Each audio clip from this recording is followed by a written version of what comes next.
Question number 8 है transform the equation. एक equation given है, उसको तीन अलग अलग फॉर्मेट्स में हमने ट्रांसफॉर्म करना है। फर्स्ट है स्लोप इंटरसेप्ट फॉर्म, जिसको हमने कई बार यूज़ कर लिया। सिमेट्रिक फॉर्म अभी हम फर्स्ट टाइम यहाँ यूज़ करेंगे। मैंने उसका फार्मूला लिख दिया है कि हमने उसको इस फॉर्मेट में ट्रांसफॉर्म करना है। और सी जो है वो पार्ट है नॉर्मल फॉर्म, और उसका भी हमारे पास पैटर्न मैंने लिख दिया है। यानी ये तीनों फॉर्मेट्स आपको याद होंगे तो आप उनमें ट्रांसफॉर्म कर सकेंगे। तो ट्रांसफॉर्म करने की जो टेक्निक है वो हमारे पास क्या है, इसको आप अब समझें कि गिवन जो आपके पास है वो एक लाइन है 7x minus 10y plus 13 equal to 0। ठीक है, तो ये स्ट्रेट लाइन इक्वेशन है। इस स्ट्रेट लाइन इक्वेशन को आपके पास ax प्लस by प्लस सी, ठीक है, ये भी स्ट्रेट लाइन की जनरल फॉर्म है जो दो वेरिएबल x और y जिसमें इन्वॉल्व हैं।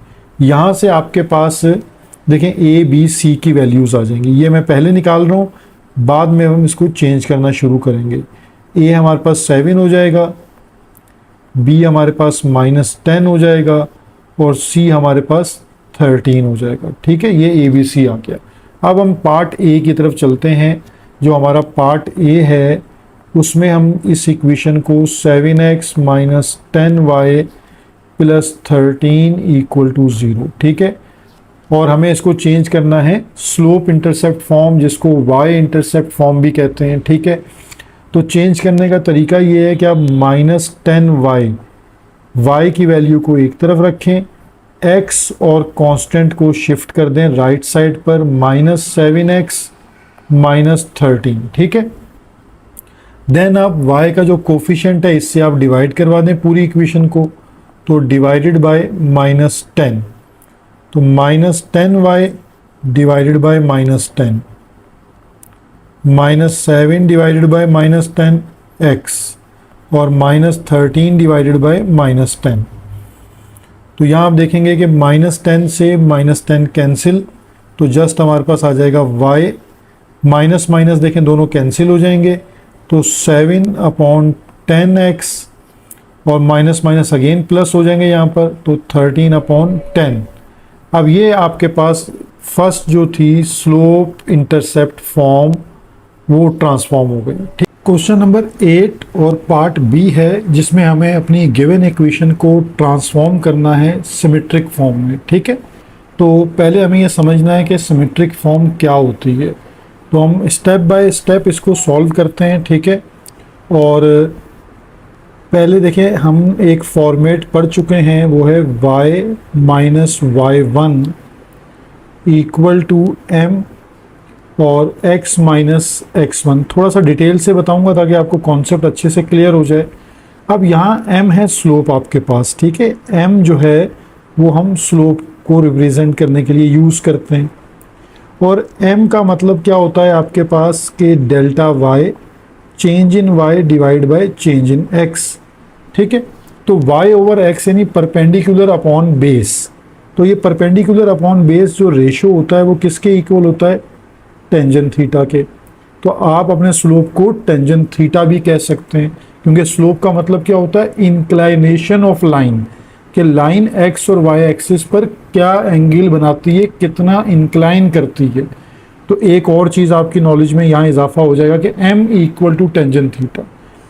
और फर्दर आप ये जानते हैं कि टेंजेंट थीटा किसके इक्वल होता है, sine theta over cos theta. ठीक है, तो यानी अब हम इसको ऐसे लिख सकते हैं, so y minus y1 equal to m की जगह पे आपके पास आ गया minus sine theta upon cos theta x minus x1। तो अगर आप थोड़ी सी इसकी अरेंजमेंट कर लें, तो अरेंजमेंट में साइन थीटा को यहाँ डिवाइड में ले आइए, तो y minus y1 divided by sine theta, और इसी तरह इसको लिख सकते हैं x minus x1 divided by cos theta. ठीक है, यहाँ हम इसको इस तरह लिख सकते हैं x minus x1 divided by cos theta. ये हमारे पास सिमेट्रिक फॉर्म भी कहलाती है। ठीक है, इसका एक और नाम है पैरामेट्रिक इक्वेशन। यानी ये फॉर्मेट मैंने आपको पहले तो डिज़ाइन करना या उसको ड्रॉ करना सिखा दिया कि ये है सिमेट्रिक फॉर्म, यानी आपको पता हो कि हमने ये कैसे फाइंड आउट की है। अब इसमें क्योंकि देखें एक्स वाई और थीटा आ रहा है, इसी वजह से हम इसको पैरामेट्रिक फॉर्म भी कहते हैं। ये आपके पास यहाँ पे पैरामेट्रिक फॉर्म के नाम से भी आ जाती है। अच्छा, इसी चीज़ को हम इस तरह भी लिखते हैं कि क्योंकि दोनों रेशोज़ इक्वल हैं, तो दोनों रेशोज़ इक्वल हैं तो हम इसको ऐसे भी लिख सकते हैं x minus x one cos theta equal to y minus y one sine theta. यानी अगर आपके पास, अब देखें ये बहुत इंपॉर्टेंट पॉइंट है, अगर आपके पास एक पॉइंट गिवन हो x1 y1 और एंगल गिवन हो, तो आप इस सिमेट्रिक फॉर्म से भी अपनी इक्वेशन बना सकते हैं। ठीक है, इससे पहले आपने कोई ऐसा फॉर्मेट नहीं पढ़ा कि जिसमें एंगल गिवन हो और पॉइंट गिवन हो तो आप अपनी इक्वेशन बना सकते हो। तो यानी यहाँ पर सिमेट्रिक फॉर्म में आपके लिए अगर आपको एक पॉइंट यानी x1 और y1 पता है, ठीक है, और आपको थीटा यानी एंगल पता है, तो आप उससे अपनी इक्वेशन जनरेट कर सकते हैं। ठीक है, अब हम इसको ट्रांसफॉर्म जो करना है, यानी जो हमारी गिवन इक्वेशन है, अब हम उस बात की तरफ दोबारा रिटर्न करते हैं कि हम उसको कैसे सॉल्व करेंगे।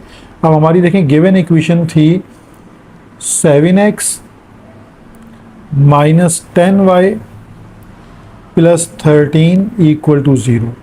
तो इसकी स्टैंडर्ड फॉर्म मैंने आपको बताई है कि ax plus by plus c equal to 0। ये टू वेरिएबल की स्ट्रेट लाइन की जर्नल फॉर्म है। तो इट मीन्स कि a आपके पास है 7, b आपके पास है माइनस 10 और जो c है हमारे पास वो है 13। ठीक है, अब यहाँ पर जो x1 y1 आपने कैलकुलेट करना है, ठीक है, फिर cos थीटा और sin थीटा, यानी हमें ये जो वैल्यूज़ कैलकुलेट करनी है, इसके लिए आपको कुछ चीज़ें याद रखनी हैं।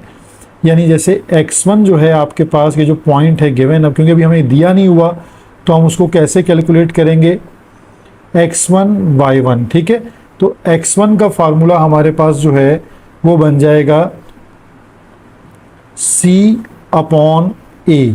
ठीक है, और उसके बाद जो हमारे पास y वाला फार्मूला है वो बन जाएगा c अपॉन b। ये इससे आप वैल्यूज़ निकाल सकते हैं, पॉइंट निकाल सकते हैं इजीली। अब वो पॉइंट हम यहाँ निकाल लेते हैं। तो c हमारे पास है 13 और a हमारे पास है 7। ठीक है, देन c हमारे पास है 13 और b है माइनस 10। ठीक है, ये हमारा हो गया पासिंग पॉइंट, यानी एक प्रॉब्लम यहाँ रिजॉल्व हो जाती है। फिर हमें चाहिए होता है यहाँ पर साइन अल्फ़ा और कॉस अल्फ़ा। तो कॉस अल्फ़ा के लिए आप फार्मूला को याद कीजिए कि उसकी वैल्यू आ जाएगी हमारे पास b upon under root a square plus b square. ठीक है, तो b हमारे पास गिवन है माइनस 10 और अंडर रूट a स्क्वायर हमारे पास यानी 7 स्क्वायर और प्लस b का मतलब हमारे पास क्या आ जाएगा, माइनस 10 का स्क्वायर। ठीक है, तो अगर हम इसको कैलकुलेट कर लें तो माइनस 10 और रूट 7 का स्क्वायर है 49 और 100। ठीक है, तो ये हो गया 149। अब 149 का अगर आप रूट कैलकुलेट कर लें तो ये आ जाता हमारे पास एज इट इज़ ही है। ठीक है, 7 स्क्वायर 49 और 100, तो ये हमारे पास रिजल्ट आ जाएगा माइनस 10 अपॉन अंडर रूट 149। ठीक है, ये हमारे पास इसकी वैल्यू आ गई। अच्छा, अब इसके बाद हमारे पास जो है वो साइन की वैल्यू आ जाएगी। ठीक है, तो साइन अल्फ़ा या साइन, या आप थीटा कुछ भी यूज़ कर सकते हैं। अगर अल्फ़ा यूज़ करना हो तो अल्फ़ा यूज़ कर लें, अदरवाइज़ आप यहाँ थीटा भी यूज़ कर सकते हैं। ठीक है, साइन थीटा, इसका फार्मूला हमारे पास a upon under root a square plus b square. ठीक है, अब a की वैल्यू हमारे पास क्या है, 7, और देखें इसके नीचे भी under root a square plus b square है, तो इसके नीचे भी अंडर रूट क्या आ जाएगा, 149। तो ये हमारे पास sine cos theta, sine theta, ये सारी वैल्यूज़ आ गई। इसी तरह पॉइंट भी कंप्लीट हो गया। अब आप अपनी सिमेट्रिक फॉर्म में पुट कर दें, पुट वैल्यूज़। तो ये हमारी यहाँ से इक्वेशन तैयार हो जाएगी, x minus x1 divided by cos theta equal to y minus y1 divided by sine theta. ठीक है, तो x1 की वैल्यू हमारे पास क्या थी, हम चेक कर लेते हैं कि x1 की वैल्यू हमने क्या निकाली है, 13/7, तो यहाँ आ जाएगा 13/7। और कॉस थीटा अगर तो देखिए हम चाहते हैं मतलब हम ये रेशो भी कॉस थीटा का पुट कर सकते हैं, जो हमारे पास गिवन आ रहा है -10/√149। ठीक है, और हम इसमें एंगल निकाल के भी पुट कर सकते हैं, तो मैं दोनों तरह से आपको बता देता हूँ। पहले यहाँ y माइनस y1 में वैल्यू पुट कर लेते हैं। y1 की वैल्यू हमारे पास आ रही है 7/√149। ठीक है, और यहाँ हमारे अब देखें कॉस थीटा और साइन थीटा में अगर हमने एंगल निकाल के पुट करना है तो फिर हमें एक वर्किंग थोड़ी सी ये एक्स्ट्रा करनी पड़ेगी कि हम ये जानते हैं कि टेंजेंट थीटा इक्वल है sine theta divided by cos theta. ठीक है, तो यहाँ से साइन थीटा की वैल्यू है 7/√149 और कॉस थीटा की वैल्यू है हमारे पास -10/√149। तो ये दोनों डिनोमिनेटर कैंसिल, यहाँ से थीटा की वैल्यू आ जाएगी टेंजेंट इनवर्स 7/-10। ठीक है, तो इसका इन्वर्स कैलकुलेट करके हम देख लेते हैं कि टेंजेंट इन्वर्स जो है हमारे पास -7/10 का ये एंगल क्या बनता है। ठीक है, तो ये एंगल आता है 34.9। ठीक है, तो ये 34.9 को हम अप्रॉक्सीमेट जो है वो 35 डिग्री ले सकते हैं। ठीक है, तो यहाँ पर अब हम डिनोमिनेटर में, अच्छा यहाँ एक गलती ये हो गई है कि मैंने y की वैल्यू को 13/-10 था, मैंने y1 की वैल्यू को, ये y1 की वैल्यू मैंने गलत पुट कर दी। y1 की वैल्यू हमारे पास है 13/-10, तो वो लिखी जाएगी इस तरह आपके पास 13/-10। ठीक है, और कॉस थीटा, अब मैं cos theta as it is रहने देता हूँ, उसकी जगह एंगल 35 डिग्री, और साइन एज इट इज़ और एंगल 35 डिग्री। ठीक है, तो ये हमारे पास रिजल्ट जनरेट हो जाएगा इसका x माइनस 13/7 कॉस 35,